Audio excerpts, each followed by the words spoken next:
please note. Please, can everybody see this? It even hit me and hurt me through the. प्यारी सरकार चाहती है, एक कठोर डरावनी सरकार नहीं। एक वायरस और कॉकरोच जैसी पार्टियां आ रही हैं, ये देश को खोखला करने वाले लोग। दोस्तों बहुत बहुत स्वागत करता हूं आप सभी का। दिल्ली के जंतर मंतर पर कॉकरोचों के आंदोलन प्रदर्शन का आज 12वां दिन है। भूख हड़ताल का आज चौथा दिन है। खबर ये आ रही है कि सोनम वांगचुक, जो कि युवाओं के लिए इस समय आवाज़ उठा रहे हैं, मुखर आवाज़ बने हैं, जो लगातार 4 दिनों से भूख हड़ताल पर थे, उनकी तबीयत अचानक से बिगड़ गई। क्या क्या दिक्कतें आ रही हैं? सोनम वांगचुक का इस समय एक वीडियो भी सामने आ चुका है। उन्होंने अपने तमाम समर्थकों से एक भावुक अपील भी की है। वहीं डबल इंजन सरकार में घोटालों की बाढ़ भी आ गई है। ये घोटाला कैसे हुआ, क्या खुलासा हुआ है, ये भी आपको दिखाएंगे। वहीं गृह मंत्री शाह को भी इस समय चैलेंज किया जा रहा है। लेकिन दोस्तों वीडियो की शुरुआत करेंगे इस वीडियो से। ये वीडियो जो मैं आपको दिखा रहा हूँ, यहाँ पर एक सांसद जिनका नाम महुआ मोइत्रा है, जो कि टीएमसी की सांसद हैं, वो अपने ऑफिस से बाहर नहीं निकल पा रही हैं, क्योंकि अगर वो अपने ऑफिस से बाहर निकलेंगी तो जो गुंडे खड़े हैं वो गुंडे उन्हें घेर कर मारेंगे, पीटेंगे। इस तरह की एक साजिश, षड्यंत्र रची जा रही है विपक्षी सांसदों, विधायकों के खिलाफ पश्चिम बंगाल में। दोस्तों पश्चिम बंगाल में इससे पहले ऐसी कई तस्वीरें सामने आ चुकी हैं जहां पर विधायकों को सरेआम अपमानित किया गया, विधायकों को सरेआम अंडे मारे गए, सरेआम डंडे मारे गए। लेकिन अब ये तस्वीर जो सामने आई है ये बहुत भयानक है। ये तस्वीर बंगाल के जंगल राज की कहानी को बयां कर रही है। यहाँ महुआ मोइत्रा, जो कि टीएमसी की तेज तर्रार सांसद मानी जाती हैं, महुआ मोइत्रा इंसाफ की गुहार लगा रही हैं। बीजेपी से, मोदी जी से, गृह मंत्री से, सबसे गुहार लगा रही हैं कि हमें बचा लो। ये जो गुंडे खड़े हैं नीचे, ये बीजेपी के गुंडे हैं। ये 2 घंटे से लगातार हमारे ऑफिस के नीचे खड़े हैं और हमें मारने के लिए आए हैं। अगर मैं नीचे गई तो हमारी जान पर बनाएगी, हमारी जान को यहाँ पर खतरा है। दोस्तों ये तस्वीरें अपने आप में लोकतंत्र को झकझोर कर देने वाली हैं। एक सांसद, एक महिला यहाँ पर सुरक्षित नहीं है। बड़ा सवाल, आखिर इस जंगल राज के लिए जिम्मेदार कौन है? और महुआ मोइत्रा इस वीडियो में ये भी कह रही है कि पुलिस यहाँ पर खड़ी हुई है, पुलिस मूक दर्शक बनी है, तमाशबीन बनी हुई है, सीआरपीएफ के जवान भी हैं, लेकिन वो भी इन गुंडों को यहाँ से नहीं हटा रहे हैं। ये गुंडे यहाँ पर बदले की भावना के तहत पहुंचे हुए थे और इस समय महुआ मोइत्रा के ऑफिस पर अंडे कैसे फेंके गए और महुआ मोइत्रा क्या कुछ कह रही हैं। दोस्तों ये वीडियो आप देखिए और महसूस करिए कि इस समय पश्चिम बंगाल के हालात कैसे हैं, महिलाएं कितनी सुरक्षित हैं, विपक्षी सांसद विधायक वहां कितने सुरक्षित हैं। देखिए जरा।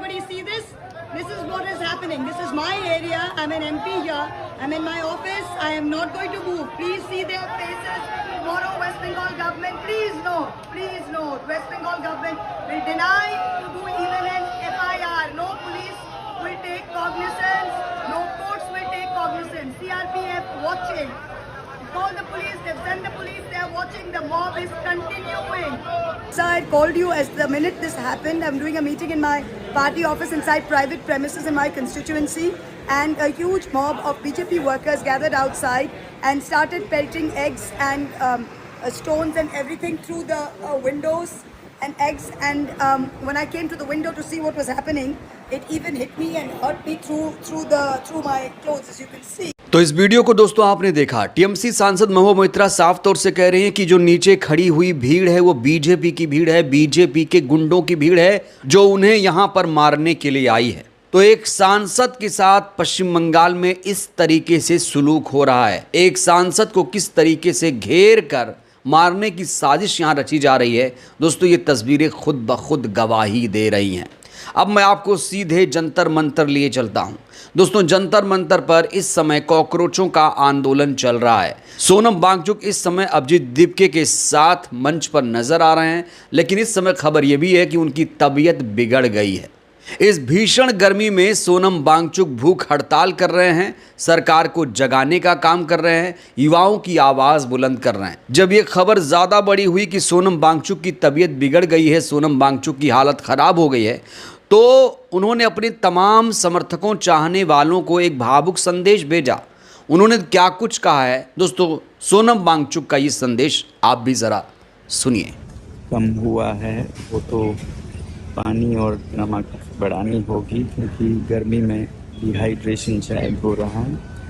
और शुगर लेवल का तो मैंने बताया ही था कि जब खाना बंद करते हैं तो शुगर लेवल ड्रॉप होता है, फिर कीटोसिस टेक ओवर करता है, जो कि आपके फैट्स या फिर और फॉरेन सेल्स उनको खाता है। तो ये नॉर्मल है मेरे हिसाब से, मगर ये और लंबा होता जाए तो फिर फैट्स के बाद वो मसल्स को खाने लगता है, फिर ऑर्गन्स को भी खाने लगता है, फिर डेथ होती है। वो बहुत लंबे अनशन में, अभी मैं बिल्कुल ठीक ही हूँ। और वज़न हाँ कम हुआ है, 55.5 से 65.5 से 63.5 हुआ है। 2 किलो लगभग दिन के 600-700 ग्राम कम होते हैं, ऐसा मैंने देखा है। तो ये कम होता जाएगा, ये भी नॉर्मल है क्योंकि अनशन पे बैठे हैं। हाँ कुछ तकलीफ़ ज़रूर है, मगर मेरे तकलीफ़ों के कारण अगर करोड़ों बच्चों की खुशहाली होती है तो ये सस्ता सौदा है। और मुझे तो थोड़ी सी ही तकलीफ़ है, उनका क्या जिन्होंने जान दी अपने 20 से ज़्यादा बच्चों ने, तो वो बड़ी बात है। हम तो चाहते हैं कि इससे अगर सरकार में थोड़ी आत्मनिरीक्षण हो तो वो उनके लिए भी अच्छा है, क्योंकि भारत की जनता एक लोकप्रिय प्यारी सरकार चाहती है, एक कठोर डरावनी सरकार। सोनम वांगचुक कह रहे हैं कि शरीर थकता है, इरादे नहीं। कुछ आवाज़ें दबाई तो जा सकती हैं, लेकिन झुकाई नहीं जा सकती। और इस समय चट्टान की तरह खड़े हुए हैं, डटे हुए हैं सोनम वांगचुक। तबीयत खराब होने के बावजूद उनके हौसले में कोई भी कमी नहीं आई है। दोस्तों इस समय बीजेपी अध्यक्ष नितिन नवीन का एक वीडियो बड़ा तेजी से वायरल हो रहा है। नितिन नवीन ने एक विवादित बयान दिया है। जो लोग दिल्ली के जंतर मंतर पर आंदोलन कर रहे हैं उनको टुकड़े टुकड़े गैंग बुलाया, उनको देश का खोखला करने वाला वायरस बता दिया है। और इससे पहले याद होगा आपको, देश के शिक्षा मंत्री ने इन तमाम प्रदर्शनकारियों की तुलना आतंकवादियों से भी की थी। लेकिन आज बीजेपी अध्यक्ष प्रधान से भी आगे निकल गए। उन्होंने इन तमाम प्रदर्शनकारियों का आज जिस तरीके से अपमान किया, उसको लेकर करारा जवाब दिया है अभिजीत दीपके ने। अभिजीत दीपके ने भरे मंच से नितिन नवीन के न सिर्फ आवाज़ को सुनाया, बल्कि बीजेपी के तमाम नेताओं को, सरकारों को तगड़ा जवाब दिया है। सुनिए। एक वायरस और कॉकरोच जैसी पार्टियां आ रही हैं, ये देश को खोखला करने वाले लोग हैं। इन देश के टुकड़े करने वाले गैंग के लोगों को सबक सिखाने का काम भारतीय जनता पार्टी का कार्यकर्ता ही कर सकता है। मित्रों, थोड़े दिन पहले एजुकेशन मिनिस्टर यहाँ पर जो लोग आए हुए प्रोटेस्ट कर रहे हैं, बच्चों के लिए न्याय मांग रहे हैं, उनको आतंकवादी कहते हैं। और अभी बीजेपी के प्रेसिडेंट कहते हैं ये वायरस है, और कह रहे हैं कि इनको सबक सिखाना पड़ेगा, और उनको सबक बस भारतीय जनता पार्टी के कार्यकर्ता सिखा सकते हैं। मैं पूछना चाहता हूँ, कैसे सबक सिखाना चाहते हो, क्या कहना चाह रहे हो? एक तरफ एजुकेशन मिनिस्टर टेररिस्ट कहता है, उनकी पार्टी का प्रेसिडेंट कहता है वायरस है, उनको सबक सिखाना चाहिए, और बीजेपी के कार्यकर्ता ही सबक सिखाएंगे। उसके बाद बीजेपी के गुंडे यहाँ पर गुंडागर्दी करके लोगों का सर फोड़ते हैं, और उसके बाद पुलिस उनके ऊपर कोई एक्शन नहीं लेती। तो ये क्या बीजेपी और पुलिस की कोई सेटिंग चल रही है? ये मेरा सवाल है पुलिस से भी और बीजेपी से भी। और नितिन नवीन जी से मैं कहना चाहता हूँ कि हम लोग वायरस नहीं है। ये जो बीजेपी नाम का वायरस इस देश पर लगा हुआ है, और धर्मेंद्र प्रधान नाम का वायरस जो इस एजुकेशन सिस्टम पर लगा हुआ है, हम उसकी वैक्सीन है, हम उसका एंटीवायरस है, तो हम लोग वायरस नहीं है। और तो इस समय दिल्ली के जंतर मंतर पर जहां आंदोलन चल रहा है, देश के कोने कोने से लोग पहुंचकर अपना समर्थन दे रहे हैं, तो वहीं पर सरकार का दिल नहीं पसीजा। सरकार इन्हें प्रदर्शनकारी, आंदोलनकारी मानने को तैयार नहीं है। अब इन्हें दहशतगर्द बुलाया जा रहा है, इन्हें आतंकवादी बुलाया जा रहा है, इन्हें वायरस बताया जा रहा है। इस बीच गृह मंत्री शाह को एक तगड़ा चैलेंज दिया गया है, और ये चैलेंज दिल्ली के पूर्व सीएम अरविंद केजरीवाल ने दिया है। अरविंद केजरीवाल ने गृह मंत्री से 5 तीखे सवाल पूछे, जरा सुनिए। कुछ ना कुछ होता, वो राम मंदिर नहीं गए। इन 891 दिनों में उन्होंने 42 से ज्यादा बार अपने भाषणों और इंटरव्यू में राम मंदिर का जिक्र किया है और इनमें अधिकतर बार भगवान राम और राम मंदिर के नाम पे वोट मांगे हैं।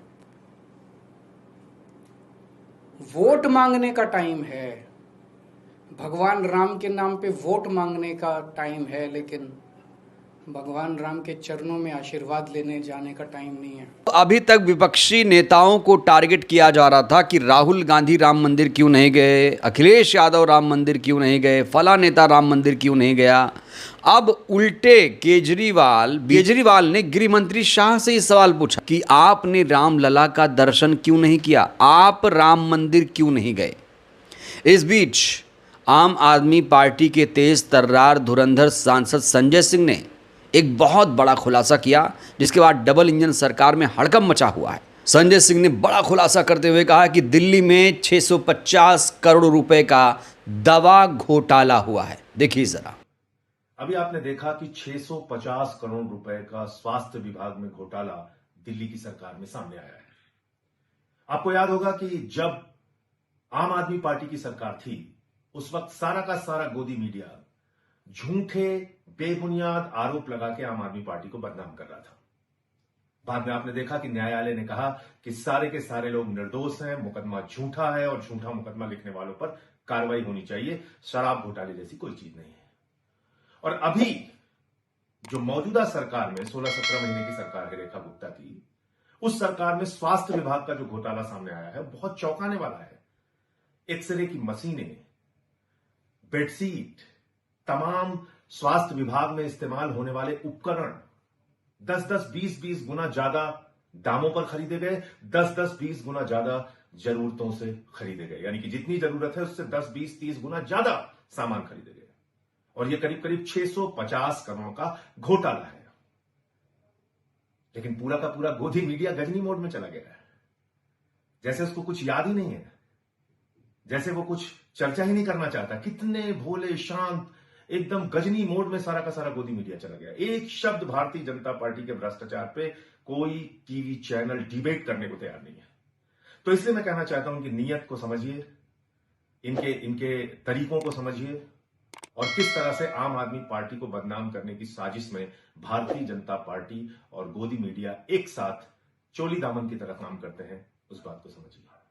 मैं फिर से अपील करता हूं, ये 650 करोड़ का घोटाला है और अगर गोदी मीडिया इसको नहीं पहुंचाना चाहता लोगों तक, तो आप वीडियो बनाइए, आप इसके सारे तथ्य और प्रमाण लेकर सामने बैठिए और इसको लोगों तक पहुंचाइए, पर्चे के माध्यम से, वीडियोस के माध्यम से, जैसे भी आप इस बात को पहुंचा सकते हैं पहुंचाइए कि 16-17 महीने की सरकार में भ्रष्टाचार के सारे रिकॉर्ड रेखा गुप्ता। तो प्रधानमंत्री कहते थे ना खाऊंगा ना खाने दूंगा, यहां लगातार हर रोज कहा जा रहा है एक से एक घोटाले सामने आ रहे हैं, लेकिन इसे ना तो टीवी मीडिया कवर कर रहा है ना ही अखबार कवर कर रहे हैं, इसलिए जनता को पता ही नहीं चलता कि घोटाला कितना हुआ, कहां हुआ।